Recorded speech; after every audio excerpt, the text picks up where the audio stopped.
Disclaimer, this video is for informational and entertainment purposes only and should not be treated as professional advice. The opinions and views expressed in the video belong solely to the individuals appearing in it.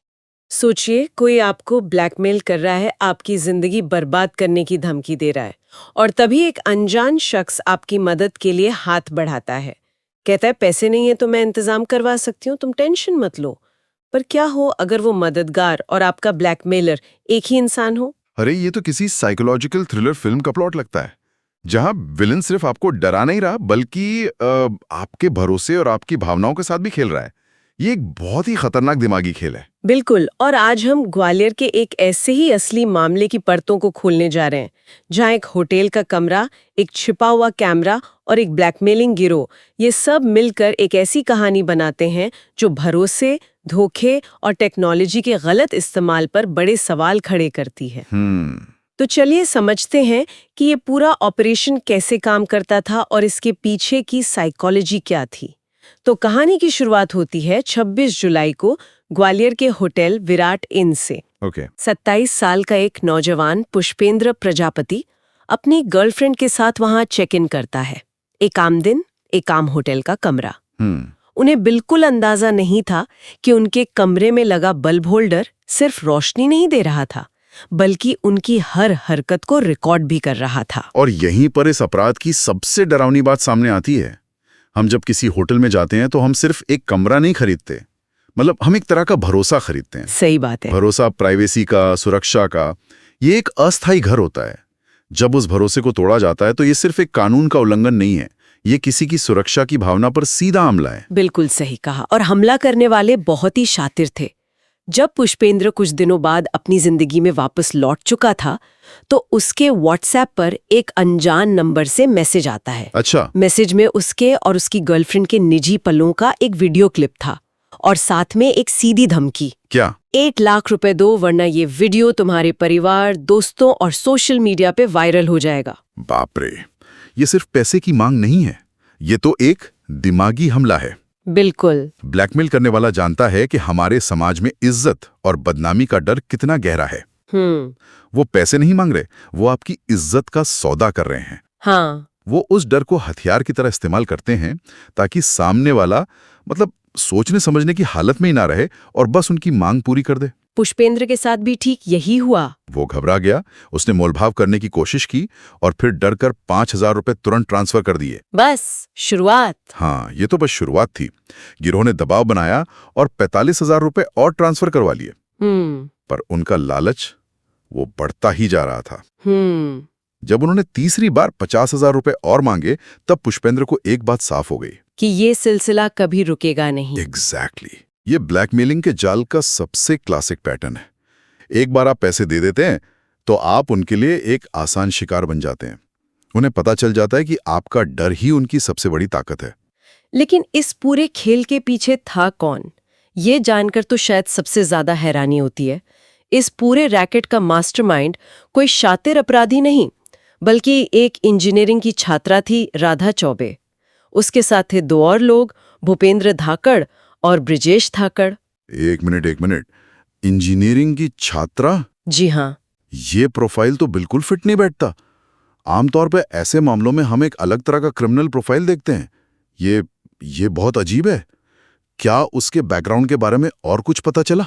हाँ, पूछताछ में उसने बताया कि उसे MBA करना था और उसके पास पैसों की कमी थी। ओहो! इसी वजह से उसने ये शॉर्टकट रास्ता चुना। इनका तरीका भी बहुत सोचा समझा था। राधा होटल में कमरा बुक करती, फिर भूपेंद्र और ब्रिजेश जाकर बल्ब होल्डर में स्पाई कैमरा फिट कर देते। अच्छा। कुछ दिनों बाद वही कमरा फिर से बुक किया जाता और कैमरा निकालकर रिकॉर्डिंग ले ली जाती। तो ये सिर्फ पैसों की कमी का मामला नहीं है, ये एक खास तरह की महत्वाकांक्षा की तरफ भी इशारा करता है। MBA करने की इच्छा ये दिखाता है कि कैसे हमारे समाज में सफलता का एक तय पैमाना बना दिया गया है। और जब सीधे रास्ते से वो मिलता हुआ नहीं दिखता तो कुछ लोग टेक्नोलॉजी का इस्तेमाल करके एक खतरनाक शॉर्टकट बना लेते हैं। बात तो सही है। वो इंजीनियरिंग की स्टूडेंट थी, उसे टेक्नोलॉजी की समझ थी और उसने अपनी उस स्किल का इस्तेमाल लोगों की जिंदगी बनाने के लिए नहीं बल्कि बर्बाद करने के लिए किया। और ये क्रूरता किस हद तक थी, इसका अंदाजा इस बात से लगता है कि राधा ने अपनी ही एक सहेली के लिए होटल में कमरा बुक करवाया। क्या? अपनी दोस्त के लिए? हाँ, और चुपके से उसका और उसके बॉयफ्रेंड का वीडियो भी रिकॉर्ड कर लिया। मतलब उसके लिए पैसे के आगे किसी रिश्ते, किसी दोस्ती का कोई मतलब नहीं था। एक तरह की संवेदनहीनता है, जहां शिकार सिर्फ एक टारगेट बन के रह जाता है, एक इंसान नहीं। अपनी ही दोस्त को शिकार बनाना दिखाता है कि उसके मन में अपराध बोध या सहानुभूति जैसी कोई भावना थी ही नहीं। उसके लिए लोग सिर्फ पैसे कमाने का एक जरिया थे। ये प्लानिंग के स्तर को भी दिखाता है कि ये कोई आवेग में किया गया अपराध नहीं था, बल्कि एक कोल्ड ब्लडेड कैलकुलेटेड ऑपरेशन था। वापस पुष्पिंदर की कहानी पर आते हैं। जब उससे तीसरी बार पैसों की मांग की गई तो वो टूट चुका था, लेकिन उसने एक ऐसा कदम उठाया जो इस केस का टर्निंग पॉइंट बन गया। क्या किया उसने? उसने हिम्मत करके अपने भाई को सब कुछ सच-सच बता दिया। और ये सबसे जरूरी कदम था। बिल्कुल। ब्लैकमेलर की पूरी ताकत शिकार के अकेलेपन और उसके राज पर टिकी होती है।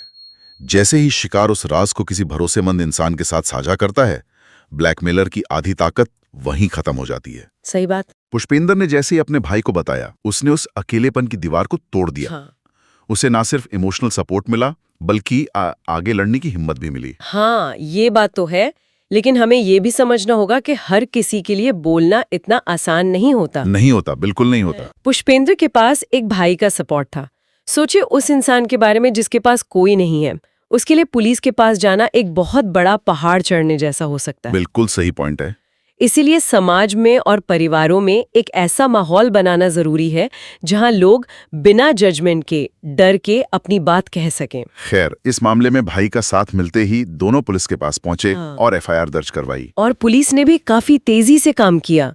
जिस व्हाट्सएप नंबर से धमकी आ रही थी उसे ट्रेस किया गया, डिजिटल सबूतों की कड़ियां जुड़ती गईं और पुलिस सीधे मास्टरमाइंड राधा चौबे तक पहुंच गई। यहाँ डिजिटल फॉरेंसिक का रोल बहुत अहम हो जाता है। आज के दौर में अपराधी सोचते हैं कि वे टेक्नोलॉजी के पीछे छिप सकते हैं, लेकिन वो भूल जाते हैं कि हर डिजिटल एक्शन अपने पीछे एक निशान छोड़ जाता है। सही कहा। WhatsApp number, bank account details, location data, ये सब मिलकर एक ऐसा जाल बुनते हैं जिससे बच निकलना मुश्किल होता है। पूछताछ में राधा ने अपना गुनाह कबूल कर लिया। पुलिस ने तीनों को गिरफ्तार कर लिया और उनके मोबाइल और पेन ड्राइव से कई और कपल्स के वीडियो भी मिले। कई और?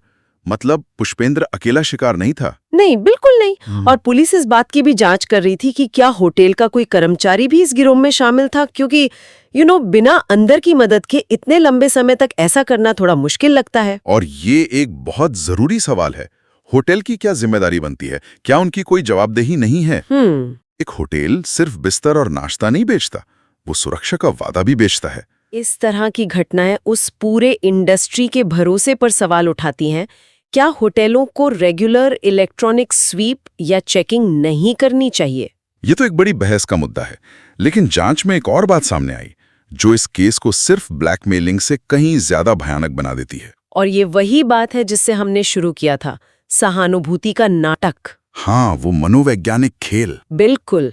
राधा सिर्फ मास्टरमाइंड नहीं थी, वो अपने ही शिकारों को एक दूसरे नंबर से मैसेज करके एक हमदर्द दोस्त होने का नाटक करती थी। मतलब कैसे? वो पुष्पेंद्र जैसे लोगों को मैसेज करती और कहती, अगर पैसे नहीं है तो बताओ, मैं कुछ इंतजाम करवा सकती हूँ, तुम टेंशन मत लो। जरा सोचिए, एक तरफ उसका गिरोह धमकी दे रहा है और दूसरी तरफ वो खुद मदद का दिखावा कर रही है। ये सुनने में ही इतना क्रूर लगता है। इसे मनोविज्ञान में डबल बाइंड कहते हैं, जहां एक व्यक्ति को दो विरोधाभासी संदेश दिए जाते हैं, जिससे वो पूरी तरह कंफ्यूज हो जाता है और कोई सही फैसला नहीं ले पाता। अच्छा। एक तरफ डर और धमकी, दूसरी तरफ सहानुभूति और मदद का नाटक।